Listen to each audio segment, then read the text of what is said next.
truly work on being the change you would like to see. Oftentimes, we want change, but we're not willing to put in the work. And when I say work, I mean work to create the change that we desire to see. Rome wasn't built in a day. So we have to come together as a people, whether it be Black people, whether it be white people. We have to come together as a community for the same accord to be the change and create the change that we would like to see in our communities. Welcome to When the Moment Chooses You. I am your host, Coach Charlene, and I am excited to be here today. Well, I have a special guest with me today, and his name is Marlon. And I'm going to actually have you tell us a little bit about you, but I just want you to know I'm so excited that you are here today, and I cannot wait to listen to who Marlon is. So tell us a little bit about yourself. Well, Charlene, first and foremost, thank you for having me on your show and giving me an opportunity to meet and speak with you today. It's greatly appreciated. And so a little bit about myself. I'm a Sacramento native, but I like to consider myself a country boy from the South. My family hails from Mobile, Alabama.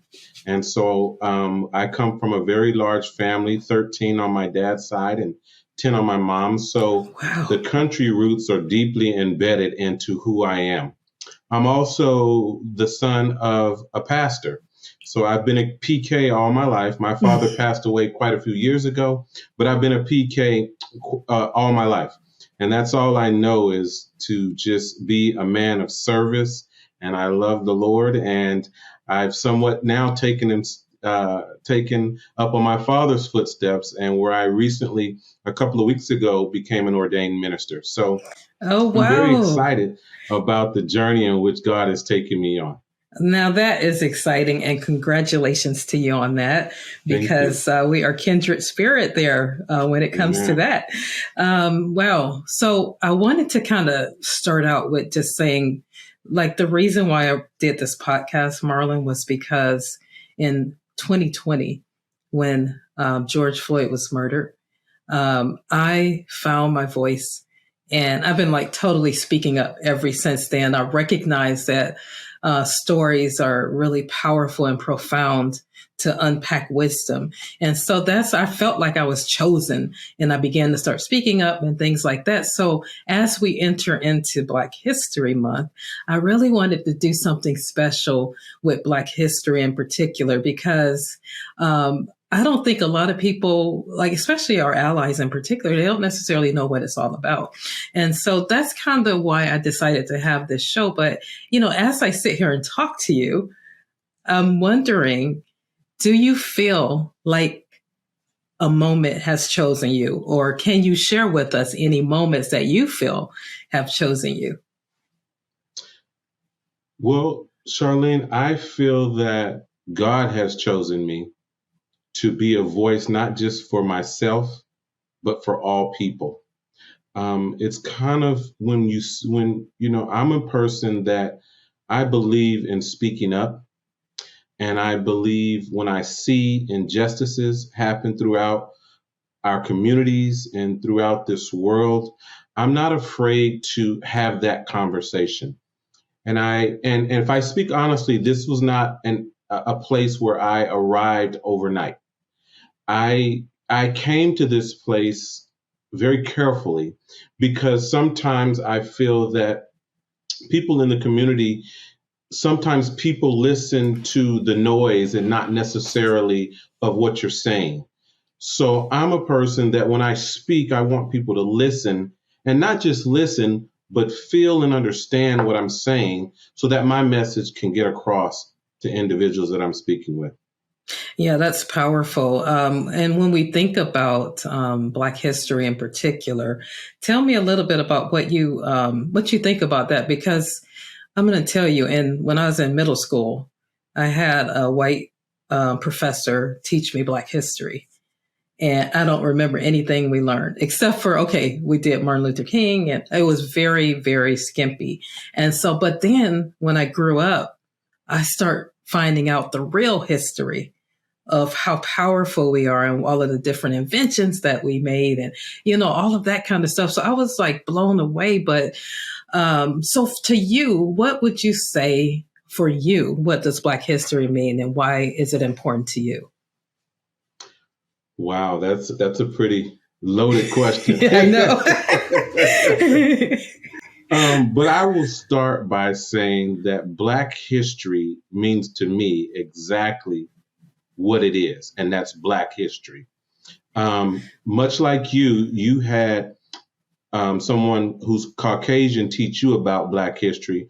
Well, in the schools that I attended, I had no one teach me about Black history. And if I really speak honestly, it wasn't till I was much older in life where I really learned how much Blacks did for our society, how much Blacks did, how many things that they invented. I like to the point where I truly believe, and I don't say this arrogantly, that had it not been for Black people, America as we know it would not exist.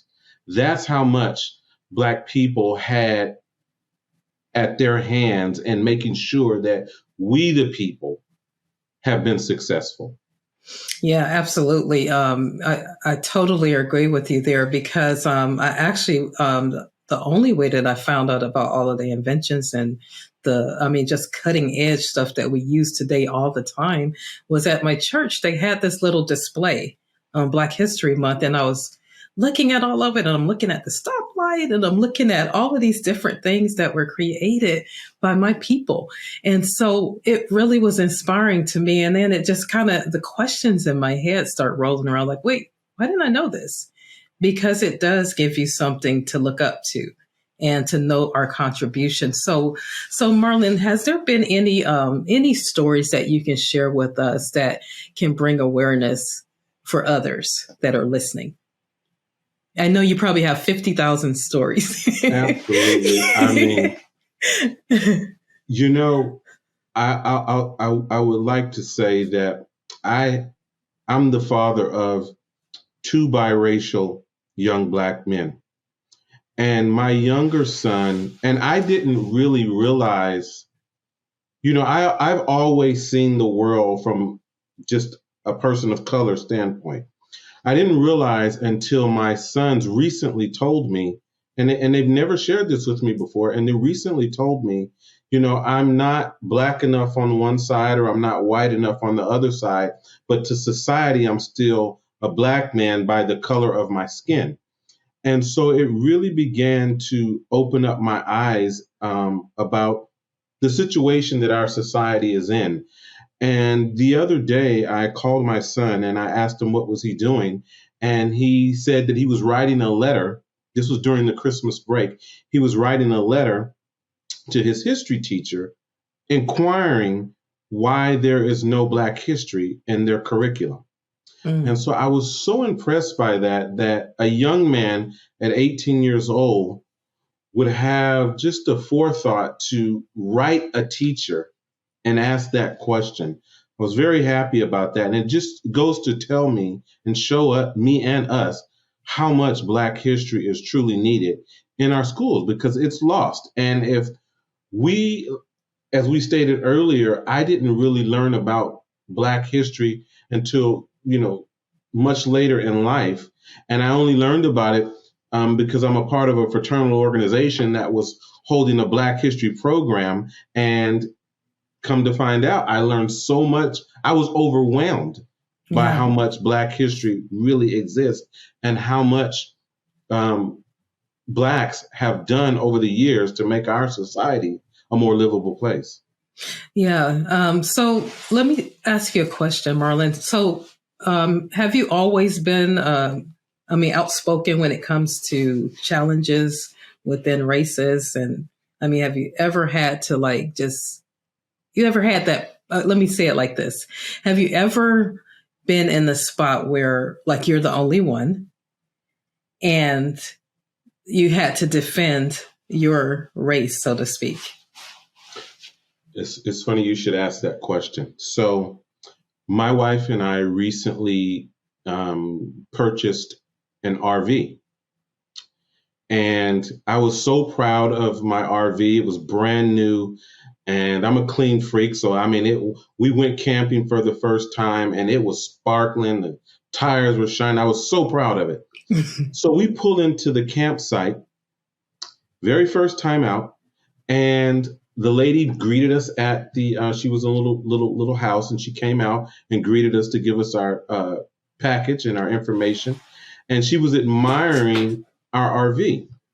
Well, there was another lady that walked up as she was admiring the RV, and she says, "Hey," she knew this lady, and she says, "Hey, isn't this such a beautiful rig?" And the lady literally looked at the RV and said, "Yes, it must be a rental." That blew me away. And to the point where I was so blown away, I couldn't even speak because my reaction would have been so negative. Yeah. I couldn't even speak. But I took that situation and I have now shared that, as you know, I'm a part of the Equity, Inclusion, and Diversity Committee for my employer. And so I've used that scenario and that situation to really spread the message about how we as a people can be discriminated against simply just because the color of our skin. It didn't matter whether or not this rig was an expensive RV. It was just, how can you afford that, is really what this individual was saying. Yeah, absolutely. You know, that reminds me of something that I recently just experienced myself. So I got a ticket. I had a fix-it ticket because my front shield started going like more than 6 inches, I guess. I didn't know you get a ticket for that, but anyway. So I got a ticket for that. And so I went down to the station to get it signed.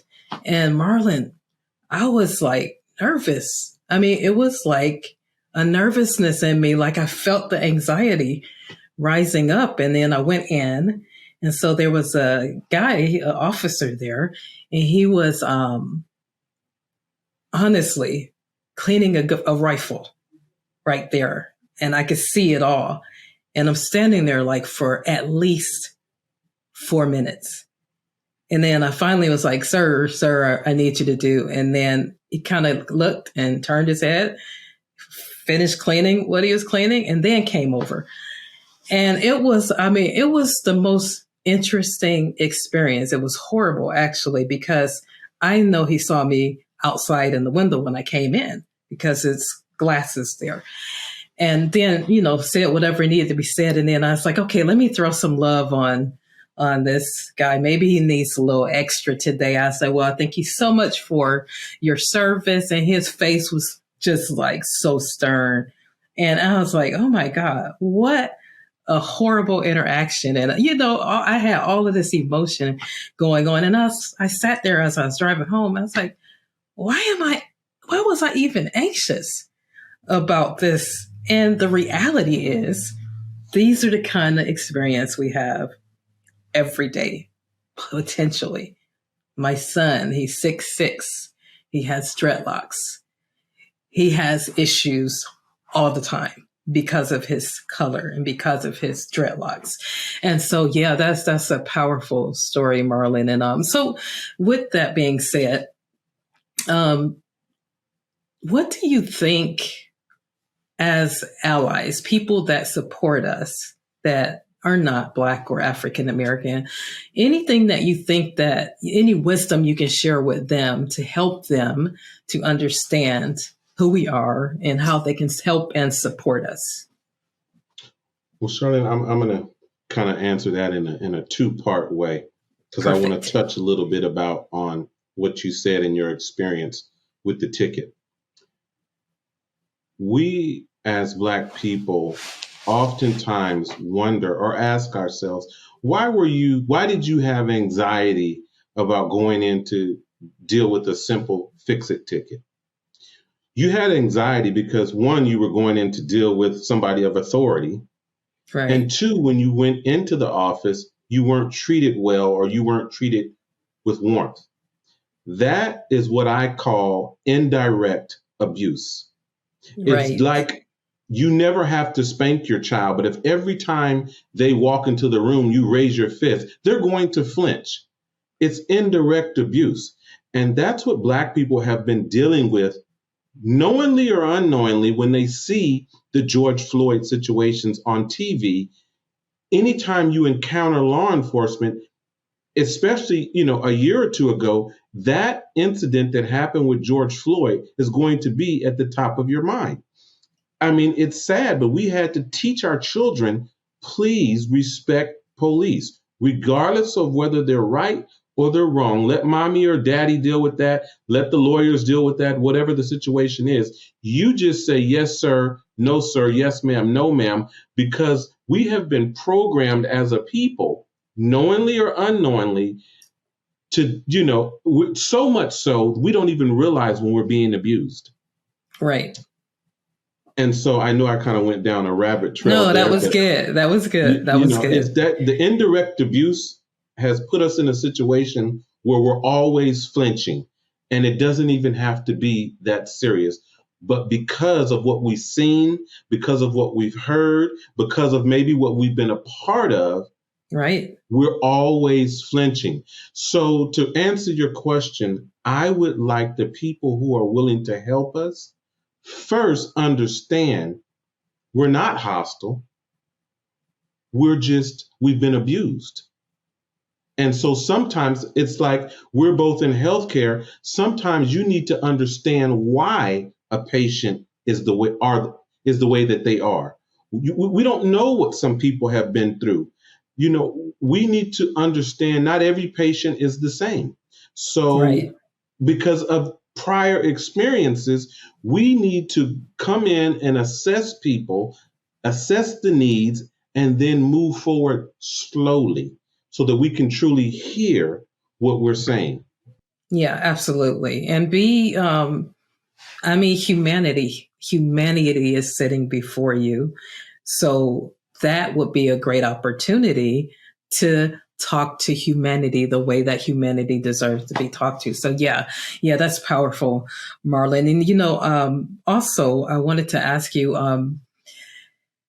there's for part of the show, I always like to talk about like pearls of wisdom.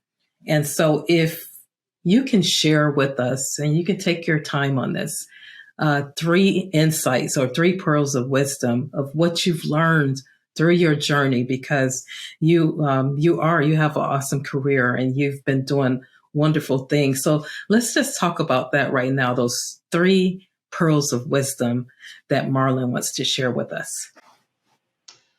Oh, yes. So the first thing that I would say is to truly work on being the change you would like to see. Oftentimes we want change, but we're not willing to put in the work. And when I say work, I mean work to create the change that we desire to see. Rome wasn't built in a day. So we have to come together as a people, whether it be Black people, whether it be white people. We have to come together as a community for the same accord to be the change and create the change that we would like to see in our communities. And secondly, I would like to say to everyone listening, always hold your head up high. No matter what you're going through, hold your head up high and be proud of who you are and where you are, even if you're not where you want to be. Yes. Recognize where you are, hold your head up high, and walk with a sense of integrity. You could be broke as 2 left shoes, but get yourself together, hold your head up high, and act like you are somebody. Because if you believe in yourself, others will be easily to believe in you. But we have to, it starts with us. We must believe in ourselves first. And then, just create the change that we want to see and believe in ourselves and don't stop trying. Never give up on your dreams. Never give up on your hope. Never give up on any initiative. Keep going, keep it pushing, don't stop. Amen to that. Now, you said, I love that because I want to go back to that. You said, believe in yourself. And so I always talk about believing in your own significance. What I recognized, Marlon, is because of the programming from the past. I remember when I was struggling a little bit with, when you know that you're good at something and then you don't really say anything because you just don't, you're like intimidated to say, oh, I know that I'm really great at doing A, B, and C. I see other people, they say it with just easily, but I struggled a little bit with that until I understand and I believed in my own significance.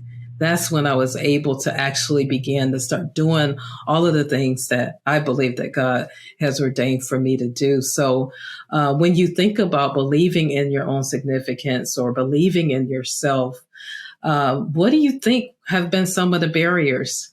Let's talk about a few of the barriers of that belief in yourself. I think, again, it goes back to kind of the generational curse of the Black man not being confident in who we are. I would like to say, even though my father was a successful man, I would like to say that I'm much further in life than he was. And I think that he would be proud of that. And why is that? Because I've been able to capitalize on his struggles. I saw what my father went through. So I knew, hey, Marlon, I don't want to go through those same struggles. So I looked, I learned, I paid attention to what my father, what my uncles, what my mother, what all the struggles that, when people go through the struggle for you, you don't have to do it. The price has already been paid.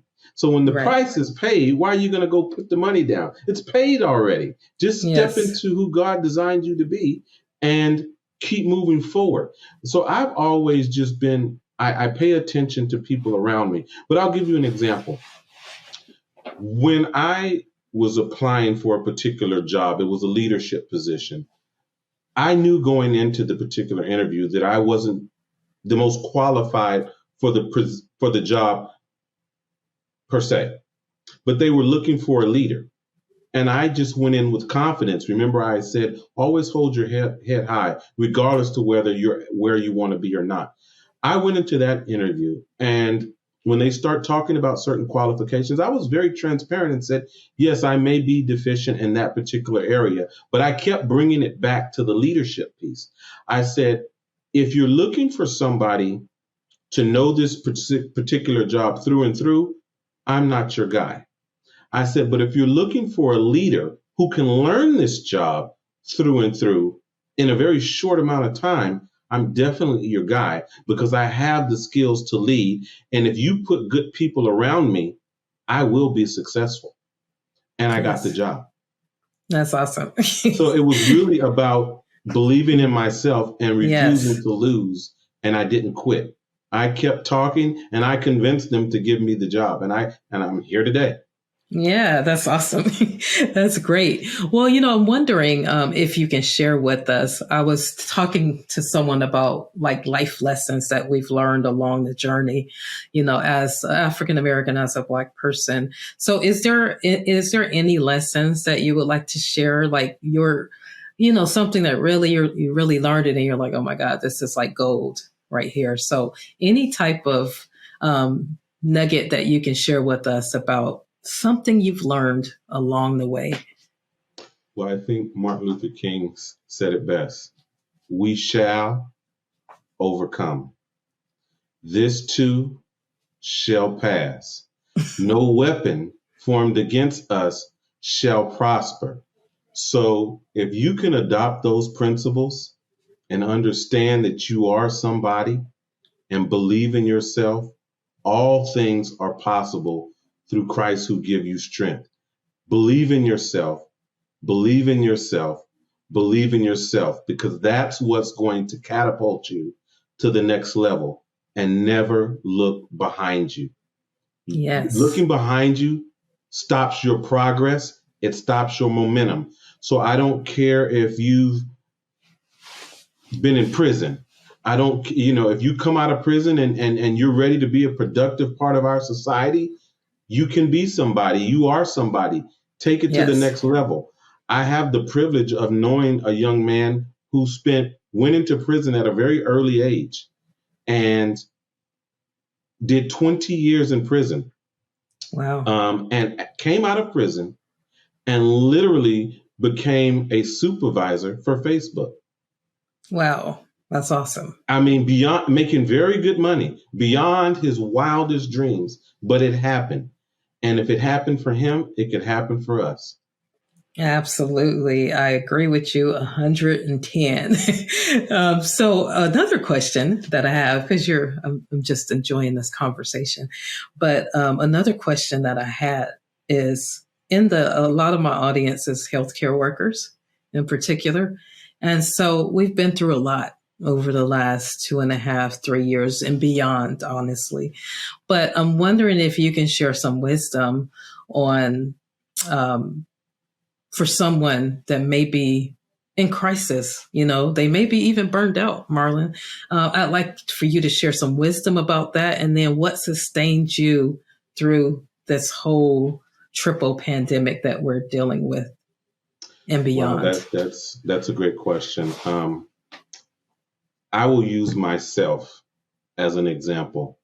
I'm fortunate enough to be in a leadership position at work, and the things that come my way on a daily basis is tough. And when I say a daily, I literally feel like I walk around oftentimes with a constant target on my back. And it's tough because you feel like you have to almost ostracize people to keep people away from you so that you don't have any issues to deal with. But, mental health is real. And I encourage people, if you're struggling and you just need someone to talk to, especially we in the Black culture, because it's such a taboo thing for us to seek help and to, get some counseling or have someone to talk to. I highly, highly encourage you to seek help. Talk to someone, talk to your HR department and see if they can get you some help.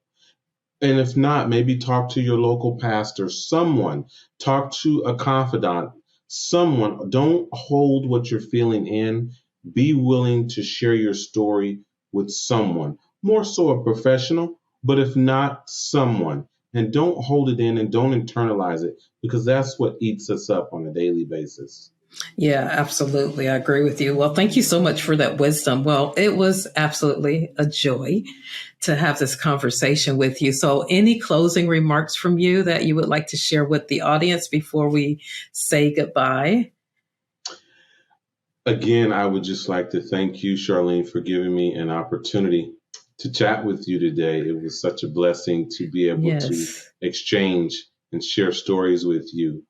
And again, as my grandmother would say, keep looking up. Yes, absolutely. Thank you so much, Marlon. I was extremely inspired by your message of hope, and I'm really excited about what's next for Marlon since she just got ordained. So, I'm going to be checking in and saying, hey, what are you going to be doing? So I think if people wanted to kind of connect with you, is there a way that they can connect with you? I think you're on LinkedIn, right? I am on LinkedIn, and feel free to share my information on LinkedIn. Okay. That sounds great. I will do that. Well, thank you so much. Thank you, Charlene.